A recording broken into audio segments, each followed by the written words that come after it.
Hello. Okay, we should be live for the office hours. I'm just checking in at the site to see who we have logged in, and we will give it a few minutes to let people show up. In the meantime, hello, it's me, your pal, Jason, and welcome to the first office hours for Magic Me. I'm super excited to start offering this feature, and I'm really excited about answering some of the questions that have already popped up on the comments underneath this video, which I'm going to start referring to shortly, as well as a lot of the feedback that I've been getting back on email. People just seem to be super excited about the prospect of doing this. Okay, so let's see how many people we got on the stream. Got 8 people watching, okay, and I've already gotten several comments.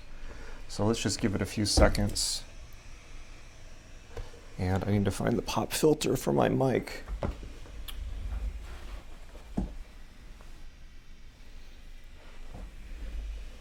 Okay, well, all right, let's get situated. So, first of all, items of business. Big thank you to you for coming to the office hours, and I'm going to get right into answering questions. I just want to let you know a little bit about what this feature is going to be. I'm going to start offering this at Magic Me probably either every week or every other week, depending on time commitment and demand. This is really the test run to see how much interest there is in the class. And so your participation and how many people show up will definitely be good information for me going forward in terms of how much demand there is for this. The best place to ask questions, by the way, is in the Discus comments. The Discus comments underneath the actual post on magic.me, not in the YouTube channel, not in the actual YouTube stream. So as you're asking questions, please ask them in the Discus comments underneath the thread. And I just want to let you know in advance that I've been getting a lot of great feedback from students, particularly my subscribers. I really appreciate this. And one thing that all of my students have been telling me, particularly all the students that were in the 7-day Magic Supercharger course, is that I'm not charging enough, that I'm selling myself short by offering my courses for as low as I do. So it's very likely that I'm going to be changing the prices going forward, perhaps significantly. I've given some warning signs about that on email. And don't worry, this doesn't affect you if you're already a subscriber. As long as you stay subscribed, you will be grandfathered in at the current price that you're in already. So that's whether you're monthly, yearly, or lifetime, you're fine. The price will not go up for you. It will only go up for the people coming in the future.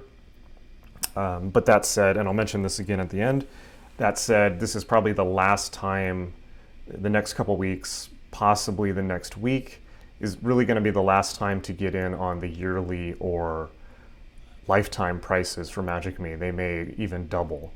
So, consider those now 50% off.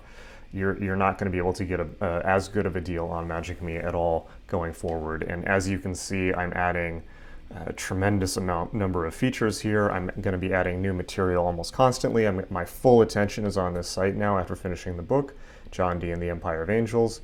And all of my attention is going to be on improving Magic.me, adding things like Q&As, adding new courses, adding things like the Magician's Workshop, adding more complicated or rather extensive courses with exclusive material, exclusive rituals, and occult techniques that you can't get anywhere else. I may walk people through very extensive magical training systems. It's going to be a lot of fun and tremendous information, real occult information that you're not going to be able to get anywhere else. So this really is the last chance to get you are subscribed, but you might want to think about the lifetime or yearly plans, because that's going to be the best possible deal you're ever going to get on Magic.me going forward. Of course, the lifetime deal is, I think, for 10 months at the current price, and would be for probably 5 months at the coming price. So bear it in mind. Okay, now let me double check how many people we have on the stream. We got 16 watching. Amazing. Thank you for spending your Saturday afternoon with me. You truly are the hardcore, by the way, and I really want to congratulate you for that. Of course, I have lots and lots of subscribers at Magic.me, but as you know, with anything, there's a big difference between people who are just interested in Magic, who have heard about it, who are curious, and then the drop off between that and, let's say, the people who are willing to commit to actually learning it is tremendous. I mean, everyone has heard of Magic now, but very, very few people are strong enough to want to be fully empowered by Magic, and that's you. But more than that, you're even more important and special than that, because you're the ones who are not just idly consuming the material. It's easy to just get us, oh yeah, that sounds great, get a subscription, maybe forget to watch the videos, or maybe watch a video here and there and consume it like TV. That's one thing, but to really start practicing and then to show up and to start asking questions, okay, this means that the people that I'm talking to right now are the people I truly want to talk to. You are the elite few. You are the ones who are fully serious about that, so I thank you for that from the bottom of my heart, and you have my absolute full attention for at least the next hour, so let's do it. All right, I'm gonna start going through questions. Okay, I'm gonna take it from, I'm gonna start with, it's gonna be first come, first serve for people who ask questions in the live stream, and then after that I will start fielding questions that were asked ahead of time. So Frank Hodges asks, does the lack of an innate ability to visualize hamper my progress? This is a question on the 7-day supercharger course, day 3. I cannot initiate visualization. In fact, if I'm asked to visualize anything, I just see blackness. However, sporadic spontaneous images and moving movie type events have popped up in recent years. I just stared at the sigils. Okay, Frank, thank you for asking this question. I'm really glad you asked this, because this is actually a very common challenge with people in just starting out in Magic, or frankly, people who have been involved in Magic for years and years. So I'm really thrilled that you asked this question, because it is a common difficulty and a common challenge that I've heard from a lot of people.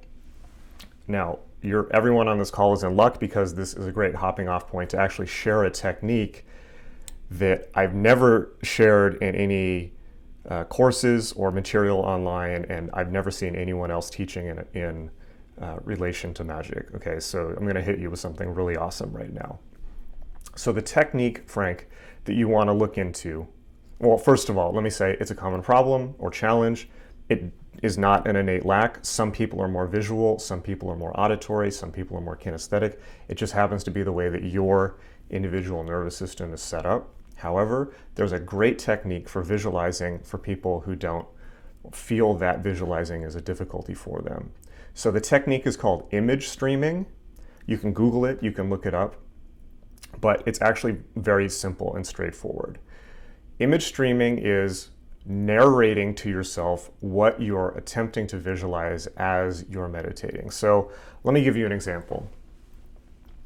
Let's say that and by narrating, I mean narrating out loud. It's using your voice to guide yourself through visualizations. You can also record it while you're doing it, which will help. But let me give you an example. Let's see. What's something you could, maybe somebody in the comments tell me, here's a good test, okay? If I was to, let's say, scry something, why don't you throw out something that would be good to scry, like a planetary or an astrological or tarot, maybe a tarot card, something like that. Let's see if somebody throws out something interesting that we can work on visualizing. And I know there's a bit of a lag on the video, so let me... So actually, maybe I shouldn't ask real-time questions.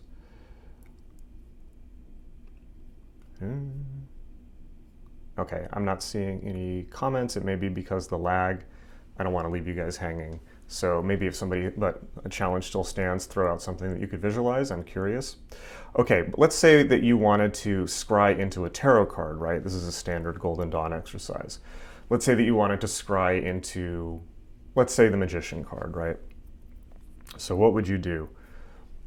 You would narrate to yourself what you were attempting to visualize. So you would close your eyes and say something like, I'm visualizing the Magician Tarot card in front of me. I'm visualizing the Magician Tarot card in front of me.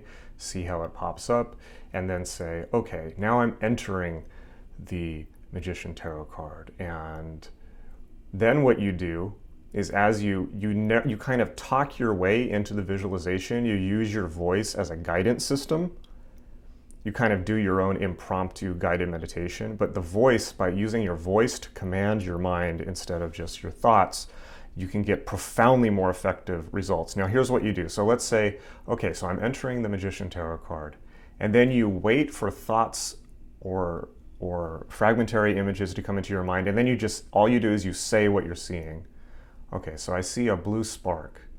I see a curve. I see a blue spark curving into a circle. I see a dot in the blue spark. I see a black field becoming a forest behind the blue circle. There's grass. And then you can even ask yourself questions. Okay, well, what's in the sky? I look up into the sky. I see darkness with stars everywhere, the Milky Way, the universe. I look straight ahead and I see a field of fire and lava in the distance, and I walk towards it and I see black dots and spots coming out of the lava. So I won't go on forever, but I think you get the idea actually, and then you just keep talking your way through it, talking. You can sit there doing that for an hour. And by the way, what will happen is you'll start to slide into pretty profound trance states. You can, of course, record this with your phone or an MP3 recorder or a tape player, if anyone still has such a thing, and things like that. But you will find, Frank, experiment with that technique. My guess is, and I guarantee you're going to get some pretty profound and exciting results. It's certainly going to be a lot, you're going to be able to focus really well, and you're going to be able to start to develop a visualization technique that way. The longer you do it, the deeper you go. By the way, a really important thing to remember when you're doing this is not to judge anything that you're seeing. Never ask yourself, is this right? Is this wrong? Just say what you're seeing. Say what you're seeing. Take the filter off, take the editor off. Just say what you're seeing, say what you're seeing, say what you're seeing, and keep talking your way through it. And I guarantee you're going to get into some interesting visualization spaces. And by the way, if you're already good at visualizing, this is going to make you even better. Okay, so image streaming, you can also Google it for more information. And actually, that's a great thing. I'm going to make a note to perhaps add that to a future course, but if I do, that's going to be a while from now. So you guys and you guys only get that. Okay, so let's go. So KXC asks, are you able to show how to calculate the part of fortune in astrology? Unfortunately, no.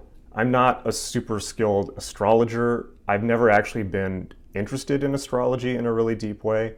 I'm interested in the planets and the zodiac signs and things like that as a way to describe personalities and people's energies and things like that. But I don't know enough of astrology to calculate the part of fortune, unfortunately, but Google is your friend.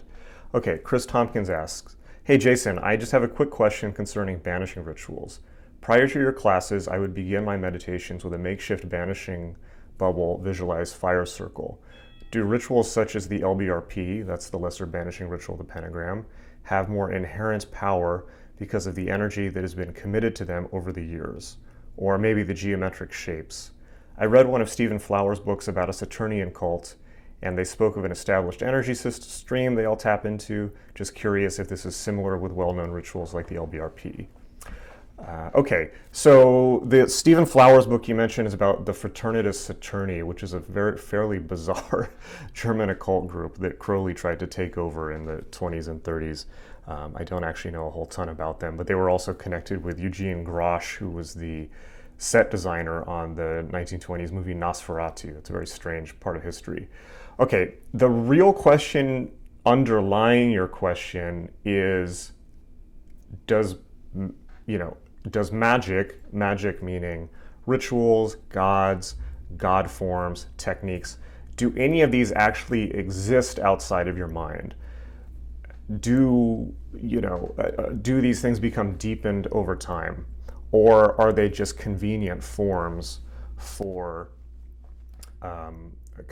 forms for doing something that's happening in the mind already? I think the real answer to that has to be worked out in practice. Now, when I was learning magic, one thing that was really annoying that people would say is when they didn't know the answer to the question, they would say, well, meditate on it, as if they would profoundly know the answer. But I actually mean this. So the great thing about chaos magic, or magic in general, is that you can try it both ways, right? You can attempt to do LBRPs, just telling yourself, it's just a psychological technique, the actual form doesn't matter. Or you can do it with the mindset that it's a deep, true ritual that's been passed on through the Rosicrucian orders for hundreds of years, and that there's a true resonance to that ritual outside of the fact that it's just been handed down and you happen to be doing it, that there's an energy that's brought to it outside yourself. Now, it's important to do it both ways for a couple reasons. One is because noticing the shift in your mindset between different beliefs, that is more core to what magic really is than the outer rituals, if that makes sense. You do something with two different ways, almost in a scientific way, with different beliefs about what will happen. All you change is your belief, the actual ritual stays the same. Notice the difference. The ability to belief shift is that's the core in many ways, or gets closer to the core of magic. And learning to do that is in some ways more important than learning the rituals. So notice what happens, right? Now, of course, there are lots of camps that will answer your question different ways. Some will say the LBRP is just, a psychological thing that is nice, but, it is not real outside of its innate form. And then some will say what you're saying, where they're saying that there is a deeper energy that is tapped into when you do the ritual. There are camps that will argue either one vociferously, and what we're really getting down to is the psychological model of magic versus the spirit or religious or essential model of magic. Do things have innate reality outside of the mind, or is it all psychology? I could argue for either one. I could argue against either one. For you, and me, the most important thing is learn how to shift between them so that you're not stuck in one worldview or the other. That's called Shifting Your Reality Tunnel by Robert Anton Wilson. It's core to chaos magic. You have to be able to do it both ways, and you have to notice what it does to your consciousness, because your consciousness, of course, is the magician. You're creating it either way. So try it both ways, see what happens, make your own conclusions, but be willing to shift between them. Truth is there, truths can coexist. I call this multivalent truth, right? Is this true? Is that true? What if they're both true and they can both be true at the same time and peacefully coexist? That's how I tend to view reality. I hope that helps. More broadly, the LBRP is a more advanced ritual. It's great to learn, but try both. Try yours. Sometimes the simpler ones can be even better. Okay. All right. Annie says, how does one reconcile the view that we are sleeping dragons capable of so much more than everyday society leads us to believe, with the view that we are insignificant, i.e. from the perspective of the angels? I believe you're touching on my John Dee book there. Or how do we balance personal self-confidence with appropriate humble reverence, coming from a childhood Christian worldview where people are seen as one extreme or the other? Okay, so this is one that I can actually answer similar to how I answered Chris's question, which is different belief structures. Okay, so the Christian worldview. So you're coming from a childhood Christian worldview. a lot of people in the West who get into magic are, perhaps most of them. Here, let me change the camera. But that's just a set of religious assumptions, right? Now, does it work the same way in Hinduism? Maybe, maybe not. Does it work the same way in Buddhism? Maybe, maybe not. Maybe try shifting between beliefs to see what the difference is. Does it work the same in just sheer Nietzschean humanism, existentialism? Maybe, maybe not. The view you hold about the world, what you think the universe is, will determine how the universe works for you. We're getting immediately into like core, like inner game, if you will, the inner game of magic, which is great for a personal coaching thing. Okay, so recently I was reading a book about stock market trading, right? And it was interviews with people that had been stock traders for their whole lives, for 30, 40 years. There were some profoundly interesting magical insights in there. Now, these are people who deal with chance and chaos and numbers and unpredictability all day long. And they have to manage their emotions through that. One of them, I can't remember his name, but one of them said he had solved all of his material needs. He was rich beyond his wildest beliefs through day trading, stock trading. And the only thing that was truly important to him in his life at this point was executing his spiritual goals. And the interviewer asked him about that and said, what does he mean? And he said that he thought that the most important thing spiritually, the question that everybody has to answer for themselves is the universe friendly or is it not? Is the universe friendly or not? That's a pretty profound question. It seems simple, but it kind of cuts to the core of the whole thing. Is the universe friendly or not? Now, I have a podcast that I recorded on the Ultra Culture podcast, which is now back in operation, called White Magic versus Black Magic, where I expound on that topic for an hour. It's my podcast that people like more than any of the other ones, so you can check that out for more on that topic. I go into that extensively. But ultimately, it's your decision, and I have to point out that that's not a decision you can just make intellectually. That's a decision that you have to make experientially through life experience and through your body and through your daily interactions with the world. You can't really force an answer to that question. That's a question that has to be answered by life experience, but you can see how those different views of the world would radically change your perspective. I hope that answers your question. If it doesn't, please chime in again. Okay. Carl asks, in your courses, when invocation is brought up, you say to only invoke trusted deities, well-established gods with a good track record. The invocation of Baphomet is one of the classic Carol chaos rites, and I've attempted it as well as the invocation of Uranus. What is your opinion on invoking some of these weirder god forms? Okay, now, so you're talking about a ritual called the Massive Chaos Bee. I've done that ritual a lot. I did it a lot in my early magic career. It was kind of one of my specialties. It gets profound trance results. I will say this from this period in my life. That ritual is from the 70s. Carol Zanokian is wrong in the ritual. It's kind of embarrassing. It is... Look, I'm not gonna pad anything for you. I'm not gonna insult your intelligence by saying, oh no, this is not for you. You should not play with this. All I can do is tell you my experience of things. I think that the Massive Chaos Bee will get you into great trance states, and it has a great sexual component to it, meaning it can help you raise your personal sexual energy and sexual confidence a lot, which is great, done responsibly. But that's kind of, it's just a ritual. It does a few things. You can certainly do it and see what happens, but it's not like that's going to be the core of somebody's ongoing magical practice, or that it's really part of anything that you could consider an actual spiritual training system. It is an interesting ritual. It will get you into magical consciousness pretty quick. It's important to, if you're going to do it, read Carol's other material on what he believes Baphomet actually is. because he's not saying it's Satan. It's a much more complicated concept than just Satan.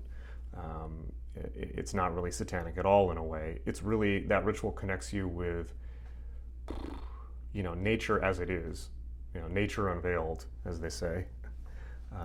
So that's my experience of it. I don't think you're going to harm yourself with it, but it's just one tool. It doesn't really. It kind of does what I said, but it's not. It's not to be confused with a more extensive magical training paradigm or system. But I don't think you were, anyways. Okay, Alan asks, "Hey, Alan, great to see you. I have a question. There is such an overwhelming amount of information and paths. It's hard to know where and how to focus. What do you recommend an initiate do? Mingle in a bit of everything. All of it is so beautiful and exciting. I want to partake in all of it, to dance with the universe.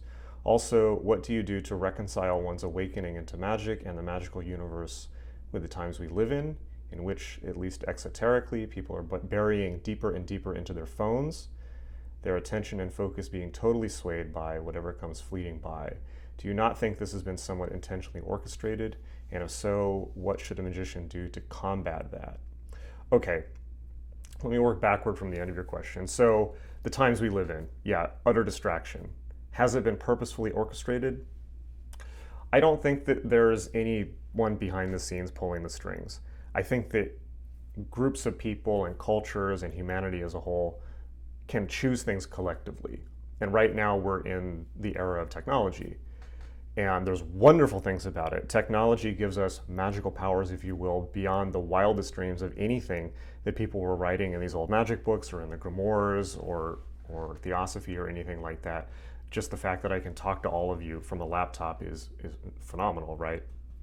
Or the power of the phone to, I can click and something will arrive from Amazon Prime tomorrow or the same day. It's unbelievable, right? So everything in the world has two sides. Nothing is totally good, nothing is totally bad. Okay, of course, right? So everything's a two-edged sword. Everything's a tool, and what determines your success is if you can use the tool to your advantage, or if the tool uses you. If the tool uses you, as this currently does for almost everyone on the planet now, the majority of people, then it becomes a drain. But if you can use it, then, well, it's one of the most powerful devices ever. And it's the same for anything. It's the same for magic, it's the same for technology, same for all of it. So I talk about this a lot in the new book, in John Dee and the Empire of Angels. I actually go into this quite a bit about why this would be. The Hinduism has theories about that. They call it the Kali Yuga. There's lots of other talk about it. But that said, for you, the importance for you is that you need to decide what you will do with your life and then commit to it and learn how to block out everything that's a distraction. And that, I think, is the profound gift of magic. Magic allows you, through meditation, profound abilities of concentration, and through practicing rituals like banishing and invoking and calling in and out energies, it allows you to do that in your life. It allows you to put up boundaries where most people have none. So just those two skills alone, focus and energetic banishing, things like that, will take you very far in terms of, but also you have to do the inner work to decide what it is you truly want to do with your life. Because, of course, there's tons of people who in their early 20s decide let's just take a basic example, decide they're going to become a doctor or a lawyer or whatever it is that someone else has told them they should be.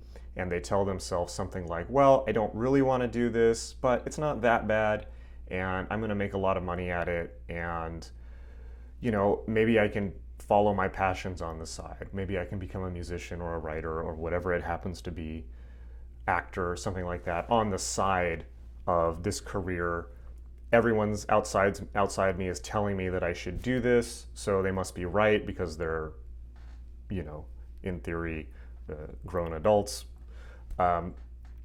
they're telling me to play it safe, so maybe I should. So now fast forward 20 years and somebody might have been on that career track. All of a sudden they look up and 20 years have gone by. And what are they to do now? Now that's 20 years that they could have spent following their true will, if you will, their true passion, but now it's gone. Now, of course, nothing's so simple in the real world. There's realities. We have to live. We have to eat. Economics are important.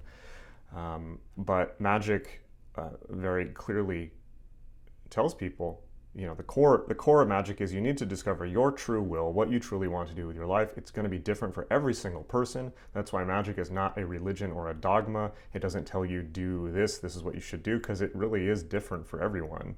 My idea of bliss is not going to be the same as yours. My idea of fulfillment is not going to be the same as yours, even if there are perhaps some similarities. So this is, again, the importance of deep meditation. So to work back to the beginning of your question, overwhelming information and paths. So you asked, what should an initiate do? Now there's the question, right? What is an initiate?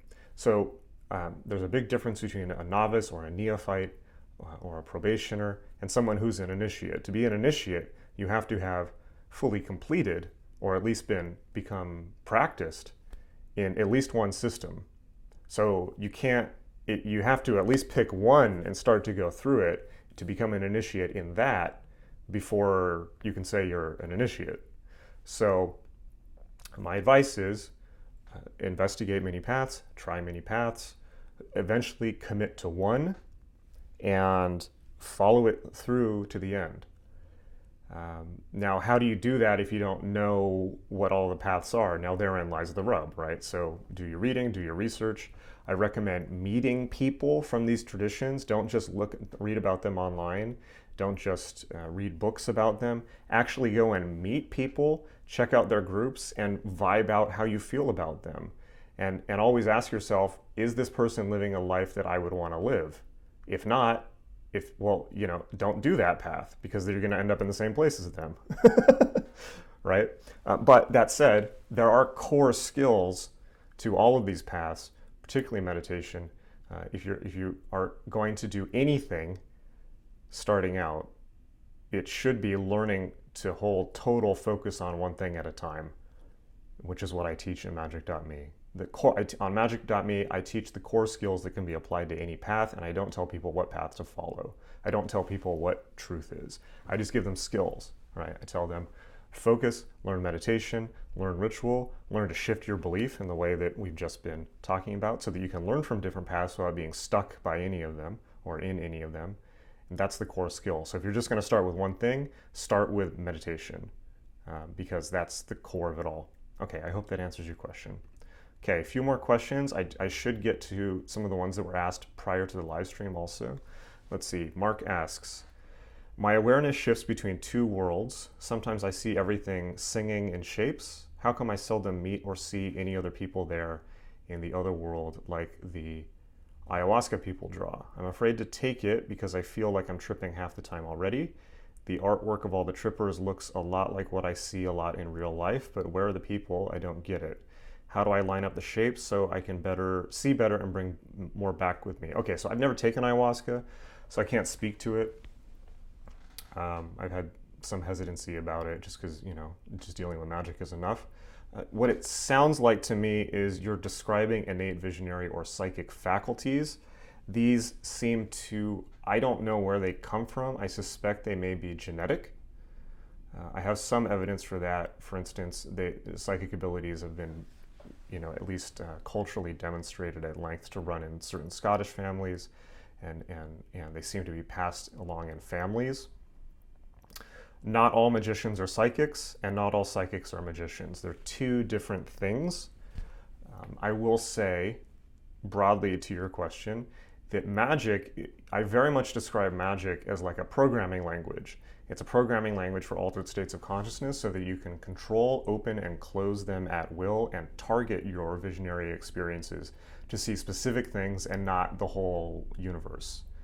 That's how magic is different from psychedelics, whereas with psychedelics, if you take a psychedelic, you're going to be in for a 6-hour trip of God knows what, where it's all going to be coming through, and you're going to be seeing all kinds of shapes, visions, animals, gods, nature, geometric shapes, whatever it is, depending on the substance, without any control over it. And in fact, the essence of the psychedelic experience is relinquishing control. Whereas with magic, it's quite different. Magic is very much about total control over the mind. They work quite well in tandem. Magic is a structuring technology for psychedelics, and magic also is a very good structuring technology for people with psychic abilities, particularly for establishing energetic boundaries, as I was touching on earlier, through banishing, a skill that many psychics, in fact most psychics, in fact nearly all psychics, lack to their detriment, unfortunately. I think that they work well together. So that's my general answer to your question. Not knowing you personally, and of course not being able to offer medical advice, as I'm not a medical or psychological professional, I can't say specifically, but that's my general view on that topic. Okay, anonymous question says, since I purchased your book and started my practice, I've been having great amounts of synchronicity occurring. How does one actually take the next steps towards a deeper practice? Well, follow the lessons at magic.me, and that's wonderful for you. Congratulations. It comes and goes. I wouldn't take it to mean anything other than perhaps you're telling yourself you're on the right path. Take the courses at magic.me, take the Introduction to Chaos Magic course, take the Hardcore Meditation course. Those are the two best to start with. Intro to Chaos Magic and Hardcore Meditation, and then you can springboard from there into the other classes. And congratulations. Okay, Natasha says, thanks for taking the time to answer questions. You're quite welcome. Did you already answer the question regarding how to deal with having a tough time with visualization? Yes, I did. You can go back to the recording to check. I've noticed that since I started exploring magic and attempting to connect more fully to my intuition, I'm hearing what sounds like a Morse code type ringing in my right ear. I've taken a hearing test and have no loss. Is this a coincidence, or would you... Okay, this is not a coincidence. This is called a nadi sound, N-A-D-I. It's a sign of Kundalini awakening, which happens, it's a classic sign if you read the book Hatha Yoga Pradipika, or you read the general writing on yoga, you'll find this referred to. This means that you are entering a certain territory with your own nervous system. This can be awakened by spiritual practice. It means you need to be very aware of it and respectful and go slow. And I also recommend having resources to backup teachers, not me, who can guide you through that experience should it intensify. So I don't know where you live in the world, but you can check out, there's a group called Self-Realization Fellowship that is run by Paramahansa Yogananda. They tend to have centers around the world. You can ask people there. I would say you can ask yoga teachers, but not all yoga teachers have a full knowledge of this stuff. You have to find somebody who really knows, spiritual yoga and not just athletics. Failing that, I recommend checking out Amma, A-M-M-A, .org, amma.org. Amma is a Hindu saint that travels around the world. Many people consider her the avatar of Kali, whether you believe that or not.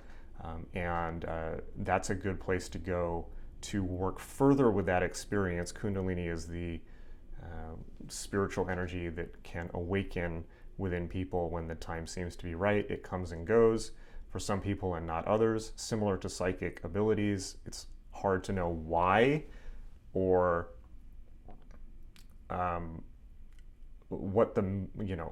or predict when it will happen. It may have something to do with the general spiritual maturity of the individual. The Hindus say it has to do with spiritual maturity across lifetimes. We're then getting into questions of theology that are beyond my pay grade. But it's a good thing. It's a good sign. It is a real thing. It's called a nadi sound. You can Google that, N-A-D-I. There's several other ones related to it. It's a sign that you're on the right track. And just be aware that there are other resources out there to help you with deepening that experience. And what you don't want to do is try and force it, or if you start to feel like you're getting ungrounded, or you're doing too much, or it becomes too much, you can ease off. There is something called Kundalini syndrome, which is when people push spiritual practice so hard that they start getting Kundalini experiences and awakening that they're not ready for. I don't suspect that's the case for you, but just be aware that it's a delicate issue, and that's why I've listed backup sources. Okay. Carl asks, one more question, time permitting. Okay, we have 20 more minutes, and I do want to get to the questions that were asked before the live stream, so I'm going to answer 2 more questions from the live stream. I'm then going to go back to the questions that were asked prior to the live stream, and then I will return to any more questions that are asked in the live stream before 2 Pacific time. Okay, Carl says, in periods of time when I'm really into the practice, meditating a lot, sigils, banishings, etc., I'll occasionally get into a mind state where I start automatic writing, and it seems like I'm taking dictation of fairly solid life advice. What is that? Is that just getting in the groove of this lifestyle? Is this contact with something? Is there a way of testing what this is? Okay, well, that's intense, right? So here's another thing where, and I want to make this clear to you. So we've had some interesting questions in this call. We've had people talking about psychic abilities. We've been having people talking about Kundalini awakening. We've been having people talking about automatic writing. Now, I want to make something very clear to you. These experiences come and go. It's not like you need to have them or that you shouldn't have them. Magical experiences come and go. You should not cling to them. You know, it's just interesting when they happen. You shouldn't cling to them. Or if somebody has an experience that you haven't say, compare yourself to them and say, oh, well, they're having a Kundalini thing. Oh, they're psychic. Oh, they can automatically write. I can't do any of those things.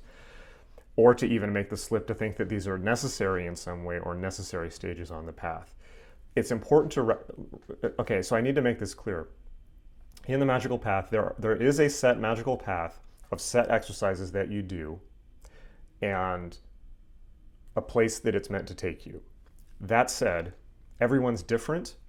While there is a practice called magic, lots of people also have innate abilities. Why, we don't know, but different people bring different innate spiritual abilities to the game, right? Some people are psychic, some are not, right? Some people can do things like has just been described, some haven't yet, right? Magic is not as cut and dry as it looks in the books. And one of the reasons for that is that everyone's different. People are coming from different places. They have come with different spiritual backgrounds, different innate spiritual abilities. A lot of times these abilities have been innate to people since childhood, and they can't explain them. The good thing is that magic can structure those things and help people work with them. But people are on different pages, and it's not linear, right? It's not a linear path that like everyone has to go through a linear progression. People are in different places, and they're not necessarily better, you know, they can't even necessarily be compared to each other one-to-one. So it's important to bring this out. Now, automatic writing. First of all, is it something outside yourself? It's another $6 million question. Is it you? Is it a deep part of yourself, or is it something external? As I've recommended earlier in this call, work with both perspectives. I will say you need to be very good at banishing, because you need to be able to turn that on or off. If it becomes overwhelming, you need to be able to banish well enough to turn it off. Okay, is it possible to check it? Yes, it is. The way that you test it is with the Kabbalah. I don't know if you know Kabbalah or not, but the classic test for experiences like this is to see if the thing you're talking to knows more Kabbalah than you. And this is why there was so much emphasis in the Golden Dawn and in Crowley's training system on learning Kabbalistic correspondences and gematria and working with 777 and all of this stuff, so that all that stuff was internalized to the point where you could check if you could look for Kabbalistic proofs. You know, you could see if what you were talking to made sense Kabbalistically. A classic test is to ask it to give you a word or to look at any magical words it's given you and then do gematria on them, add up the numerology, and see if the numerology maps to it works out. See if the enumeration of the word matches something, similar concepts in, for instance, 777. That's the classic test. If you don't know Kabbalah and gematria, I highly recommend learning it. I'm going to teach a class on it soon. In the meantime, I recommend a book called The Chicken Kabbalah by Lon Milo DeQuette. I'm going to be adding a resource tab to magic.me shortly with recommended books and other resources that will probably be in there. In the meantime, it's called The Chicken Kabbalah by Lon Duquette. That's the best place to start. Okay, I'm going to go back to earlier questions, and then I will return to live questions, time permitting. Slick Rick asked, what are your thoughts on the seeming blossoming or revival of the occult in the last 100 years in relation to the Kali Yuga cycle? Okay, so we no longer live in the Kali Yuga. I recommend reading a book called The Holy Science by Sri Yukteswar, who was Paramahansa Yogananda's guru. Yukteswar redid the calculations and decided that the Kali Yuga ended in 1750 and that we are on an upswing of consciousness out of the Dark Age called the Dwapara Yuga, in which we still have great suffering and darkness, but we are also gaining incredible new spiritual abilities. People are interested in spiritual experience on a one-to-one basis instead of dogma, and we are getting incredible powers through, for instance, technology. Check out that book for more on that. You can also check out my lecture on YouTube called Magic in the Aeon of Horus, where I explain more about that. Slick Rick also asks a question that I don't understand. Sorry, Rick, but your second question I didn't get. Maybe if you refine it and ask in the next question, I can refer back to that. My apologies. Okay, Drakno asks, do you plan on exploring the Enochian furniture and jewelry in future videos, or do you feel it's simply not necessary? It is necessary. I have just uploaded a course called Exploring the Enochian Universe, which you all have access to.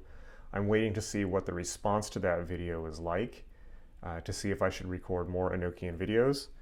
If for the people watching, if you would like more information on Enochian, please make sure to let me know by email. And if there's enough demand, and of course if I see enough people taking that course to completion, then I will consider doing a further course. It is necessary though at a certain point. Lester asks, what are your thoughts on Austin Osman Spare? What's the best way to approach his work beyond the standard methods of sigil magic, and what might be things that people generally misunderstand about Spare, his work, and his overall impact on modern magic as a whole? Okay, I love Spare. Spare was, he was a character, right? I wouldn't want to live his life, but he was out there. I recommend the recent biography of Spare by Phil Baker, where one of the really fascinating things is that he reveals that a lot of what we think about Spare and the mythology that's been built up around him and the view of Spare that we have now largely was fabricated by Kenneth Grant. Kenneth Grant made Spare into something that he really wasn't, in the same way that he did that with Crowley, where he mixed in all this Lovecraftian stuff and his own, unchanneled imagination and wide eyes and all this. He was a young man at the time.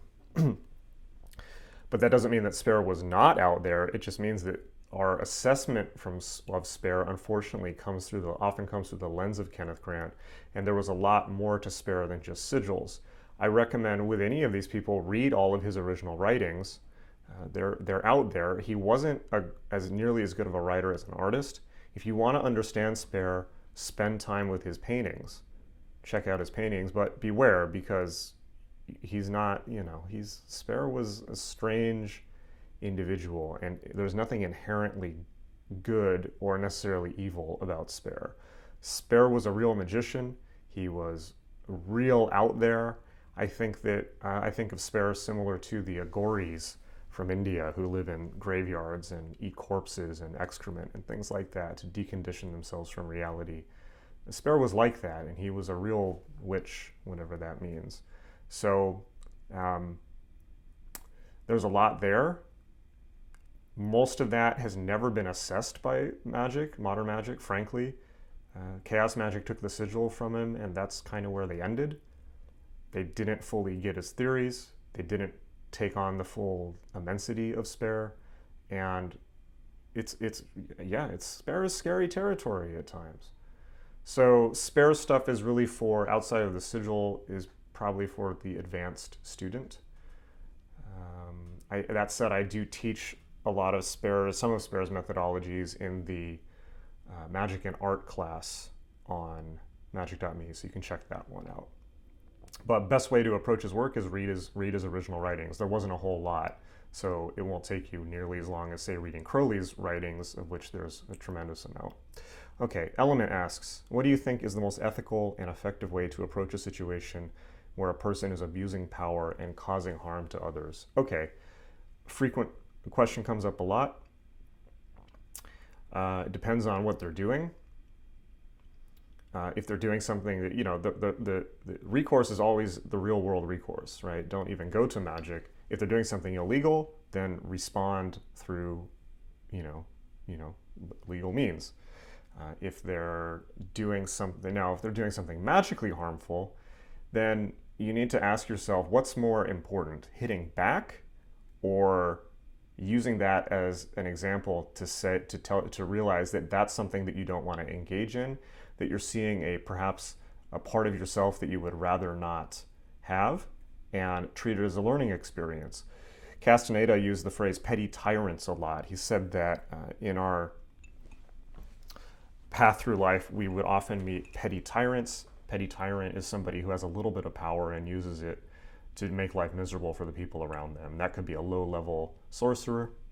It's often the case with people who get into magic but don't have any type of spiritual awareness, as sorcerers as they call them. It could have to do with, or just somebody at a job who has like a middle manager who makes life hard for everyone.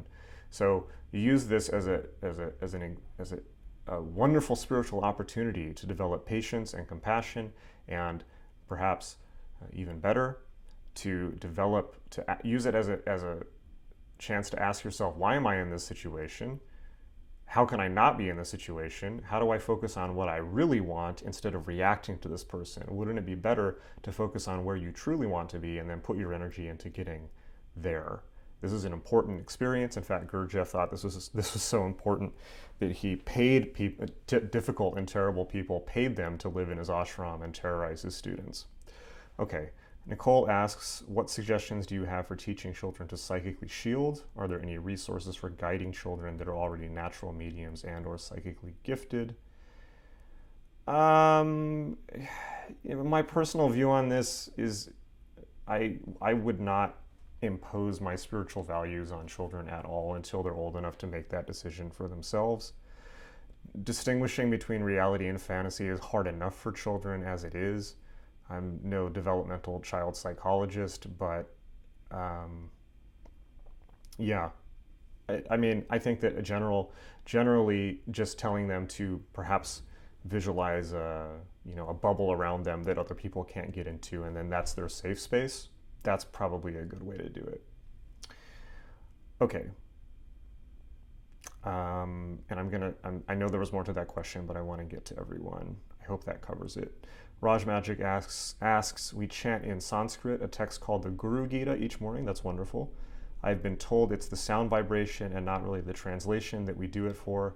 Would you share what you know about Sanskrit text? Thank you. It is the vibration, not the translation. So do the Sanskrit, not the English. There, of course, is power.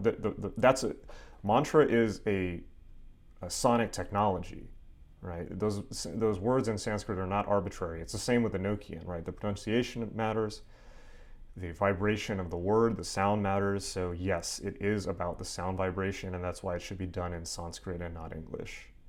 Okay, I have 7 minutes left. I'll take one more question from the live.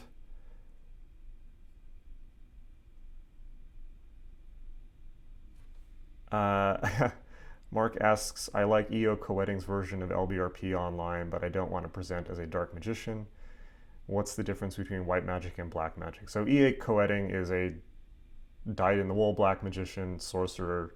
He would make no bones about this himself. He's a cornball. I can't vouch for anything that guy says.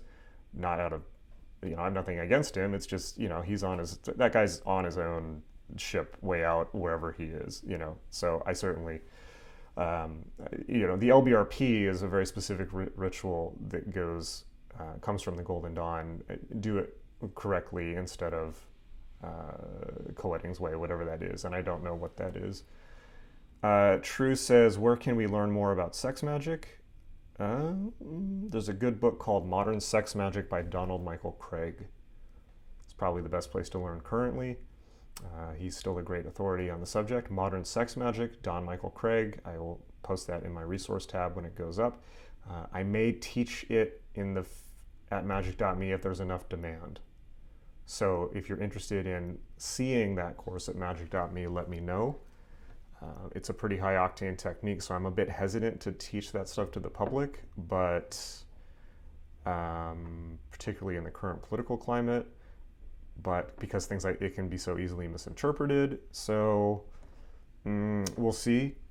But if there's enough demand, then that will help sway my opinion on that. In the meantime, that book, Modern Sex Magic by Donald Michael Craig, is a great resource on covering that. Okay, I think I've actually answered all the questions. It's a miracle. So we've got 5 minutes left. I just want to thank you guys for coming again. And I believe I'm going to say the next time we do this will probably be 2 weeks from now. The turnout was great. And I want to take this moment to point out that I think this session has convinced me that this is a worthwhile feature to do going forward. I may keep it to, judging by the demand today, in that there were just enough questions to cover a 1 hour session. I will, for the time being, probably keep it to bi-weekly, just so I don't run myself ragged doing too many things. But I do want to point out, as I mentioned at the beginning of this call, that my students keep urging me to raise my prices because they're concerned for me, which I'm very touched for. and it's a good sign, right? When when the people who are your own clients are telling you to charge them more. It's not like a business mentor is telling me that. It's the students are telling me that because I think they're concerned about me. So I have to listen to that. And so I probably will raise the prices in the coming weeks, perhaps as much as doubling them for all subscription packages and possibly the individual courses. As I mentioned at the beginning of this call, don't worry if you're currently a subscriber.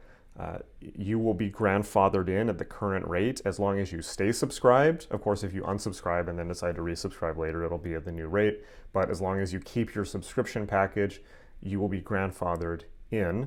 And I do want to point out that the yearly and month and lifetime prices are probably going to double or at least go up. So those are the best deal you will ever get at magic.me ever is probably currently the lifetime deal. $4.99 I think is what it is, and then you get access to these Q&As forever. You get access to new content forever. You get access to outside of perhaps special one-off things. You get access to all the new content that's coming, and there's a lot coming because my full attention is on this now. My absolute attention is on this, having now finished the book, and I'm adding all these new features like this, and there's a lot more coming. I've got a lot more in the works. So that $4.99 lifetime is the best deal you will ever get on magic.me, and it's only going to be around for probably 2 weeks at the max, but I'm guessing probably only a week more, depending. I mean, it's just a question of my time, my own work, when I can get to the physical task of looking at raising the prices. So keep that in mind. If you're interested in this going forward, that's the best deal you're ever going to get, and it's not going to be around much longer. The yearly deal is pretty freaking awesome also, because at the current price, I think you pay for 5 months at the current price, and then you get 12 months. It's $249 a year. That's the same price as 5 months on the monthly plan, but you get the whole year, and that price is grandfathered in going forward. Of course, if I raise the price to, for instance, $99 a month, then it's going to be $1,200 a year instead of $249 a year, right? So you do the math. Okay, so that said, that out of the way. Also, please, please, please, please, the new book is out. My publisher is telling me, I've been spending all of my time promoting the book. If you don't have John Dee and the Empire of Angels, please pick it up. It's currently 10% off on Amazon.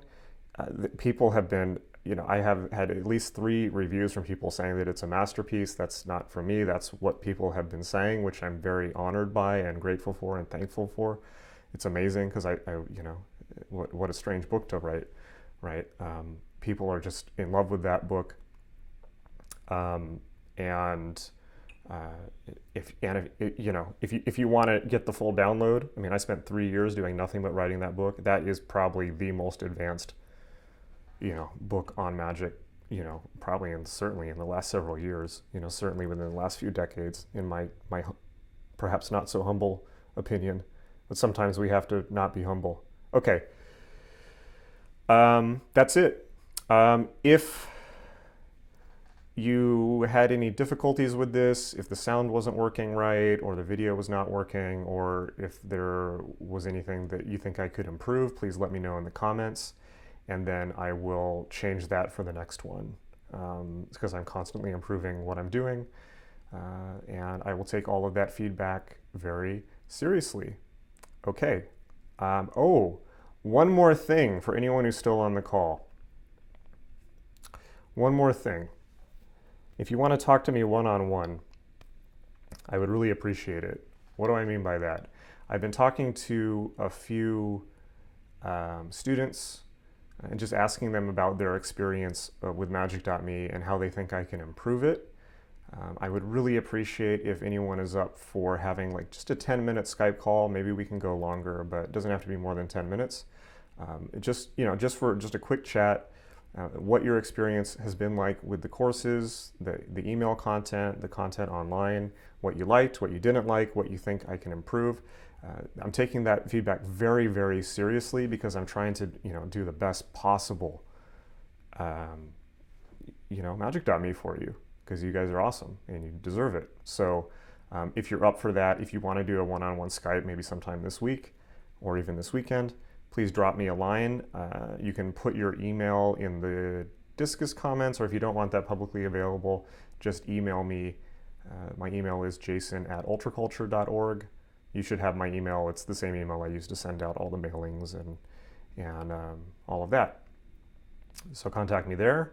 If you want to set up a quick one-to-one, I would really, really appreciate it. I've talked to a few people, and it's going to phenomenally help me make this better. Okay. Until next time, I will see you soon. Okay, guys, have a great weekend.